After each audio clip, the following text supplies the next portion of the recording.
اعوذ باللہ من الشیطان الرجیم بسم اللہ الرحمن الرحیم۔ گیارہویں جماعت کے ہونہار طالب علموں السلام علیکم۔ آج ہمارا موضوع شیخ نور الدین ریشی رحمۃ اللہ علیہ۔ اگر آپ اپنی کتاب کا 191 پیج نکالیں گے تو ہم شیخ نور الدین ولی کے بارے میں آپ کو جانکاری دیں گے اور اس کا مطالعہ بھی کریں گے۔ حضرت شیخ نور الدین ریشی۔ حضرت شیخ نور الدین ریشی رحمۃ اللہ علیہ 1779 ہجری مطابق 1365 عیسوی کو کلگام تحصیل کیمو گاؤں میں تولد ہوئی۔ تو شیخ نور الدین ریشی 1375 عیسوی کو کلگام کی تحصیل کے ایک گاؤں کیمو میں پیدا ہوئی۔ تو شیخ نور الدین ریشی ایک بہت ہی بڑے بزرگ کشمیر کے گزرے ہیں۔ تو آپ نے چراغ شریف کا جو وہاں آستان عالیہ ہے وہاں گئے ہوں گے، تو حضرت شیخ نور الدین ریشی کی وہاں زیارت گاہ ہے، وہ مدفن ہے وہاں، یعنی دفن ہوئے ہیں وہی۔ تو ان کے والد کا نام شیخ سالار الدین اور والدہ کا نام سدر تھا۔ تو حضرت شیخ نور الدین ریشی کے والد کا نام شیخ سالار الدین اور ماں کا نام سدر تھا۔ سدر کشمیری میں سمندر کے معنوں میں استعمال ہوتا ہے، تو کشمیری میں سدر سمندر کو کہتے ہیں۔ والدین نے حضرت شیخ نور الدین کا نام نند رکھا۔ تو والدین نے جو شیخ نور الدین کا نام اس کو نند رکھا۔ نند یعنی خوبصورت، بہت ہی پیارا بچہ۔ نند سے مراد ہے خوبصورت اور صفات حسنہ کا مالک۔ آپ کے خاندان کا تعلق کشتواڑ کے ہندو راجاؤں کے ساتھ بتایا جاتا ہے۔ تو آپ کا خاندان جو ہے وہ کشتواڑ کے ہندو راجاؤں کے ساتھ بتایا جاتا ہے کہ وہاں سے آپ ہجرت کر کے یہاں آئے تھے اور اسلام قبول کیا۔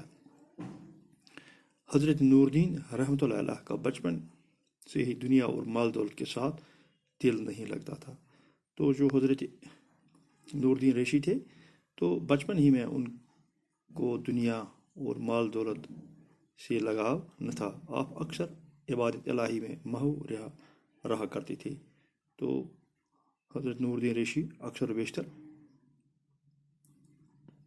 عبادت الہی میں مشغول رہتے تھے اور دنیائی کاموں سے ان کا کوئی میل نہ کھاتا تھا، یعنی کہ وہ دنیائی کاموں سے